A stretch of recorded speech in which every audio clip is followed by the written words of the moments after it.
Now, when it comes to Skylanders, there's always certain constants throughout the series, but one of the most prevalent and probably most noticeable is how Chaos has had a hand in almost every single piece of Skylanders media. The one time I don't remember him being involved in something is a good chunk of the Skylanders comics, but even still, he has a large presence there as well. Because of this, it's obvious that Chaos has had many different plots and plans to take over Skylands over the years, but to me, one of the most interesting plots was the one that he attempted at the Cloudbreak Islands. Now, to summarize his plans, Chaos wanted to interfere with the upcoming eruption out of Mount Cloudbreak and use it to spread darkness across all of Skylands, and this plan required an integral piece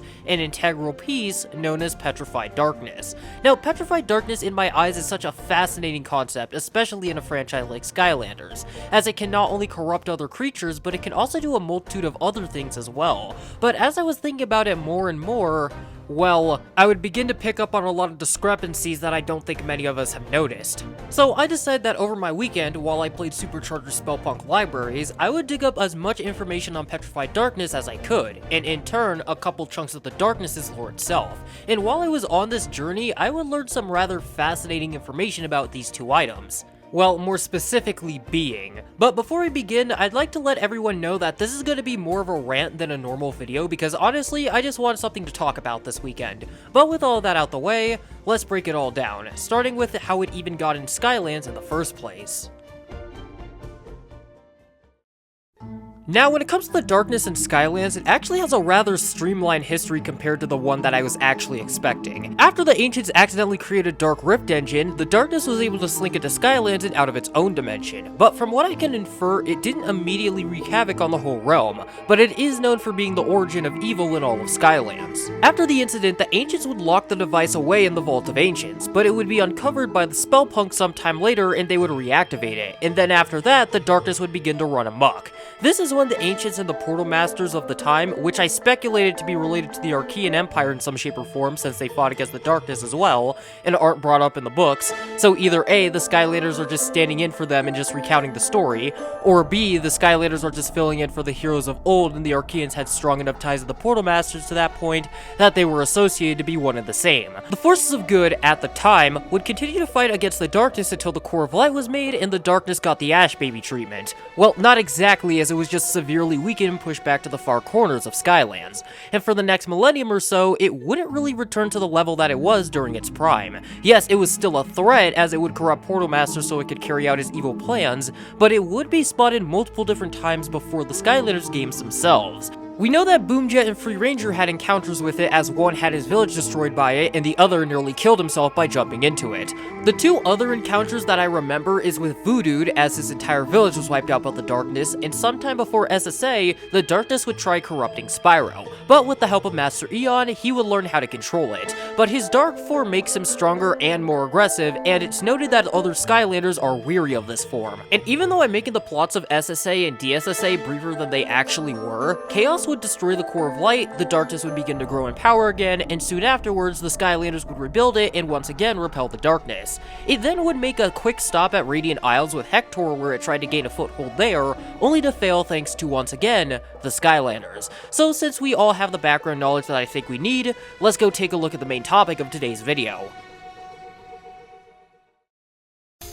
We're first introduced to Petrified Darkness in Skylanders SWAT Force, when Chaos uses it to evilize minions under his command, and already there's something of interest to point out, as in, the Greebles have a completely different transformation compared to other creatures. Now, just for comparison's sake, the only real change that the Greebles undergo is that their tan skin switches to a dark purple, but when it comes to other residents of Skylands, like the animals and Glumshanks, they have a more drastic change. Their skin becomes this dark purple and much rockier than before, their eyes become a bright pink, and for other harder parts of the body, like nails and teeth, they grow crystals on top of them, as displayed by Chaos in his evilized boss fight where they can be broken off, and in some instances, more crystals could grow on top of the new skin and on other parts of the body. Now, it's completely obvious that something else is going on with the Greebles here, and I know that most people are going to bring up that the Greebles were evilized by Chaos's Evilizer, while most of the other creatures we see are evilized through these Greeble shamans that occasionally pop up throughout SWAT Force, but then there's Glumshanks that throws a wrench attention to all of this. Now, out of all the other creatures other than the Greebles, Glumshanks is the only other one to be confirmed to be hit with the Evilizer, as we see him get hit by it,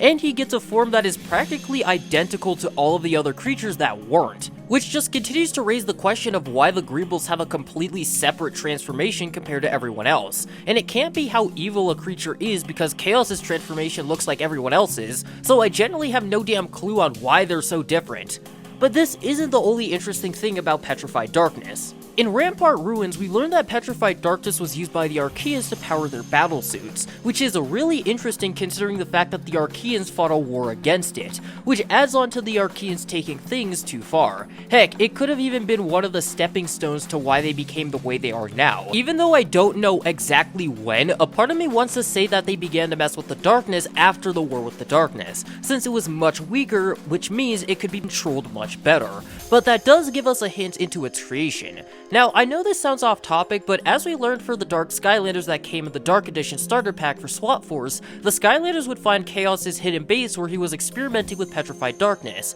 and since he was there, a fight would ensue that would lead to an explosion that turned the Petrified Darkness into a pure cloud of darkness, which I believe to be something similar to the cloud we see in SSA. This made me wonder if the Archaeans somehow managed to freeze, compress, or trap these clouds of darkness to create Petrified Darkness instead of using something else. But another big thing that I want to bring up is that you have to break the crystals to free someone. Now, I wouldn't be bringing any of this up if it all wasn't for the incident with Chaos's secret base, since there, crystals broke and released a cloud of darkness, but whenever you break it in Swap Force, it doesn't do anything. But there is a multitude of factors that separate these two, like us not seeing the event go down, not exactly knowing what caused the explosion, Chaos's tampering with the crystals prior to this, and the difference of the crystals growing off of creatures while the ones that Chaos was experimenting with probably weren't. The last thing I want to discuss is a character that I've been questioning if they're associated with Petrified Darkness or not, and that's Mesmerelda. The main reason I think this way is because Mesmerelda is associated with Chaos's mom,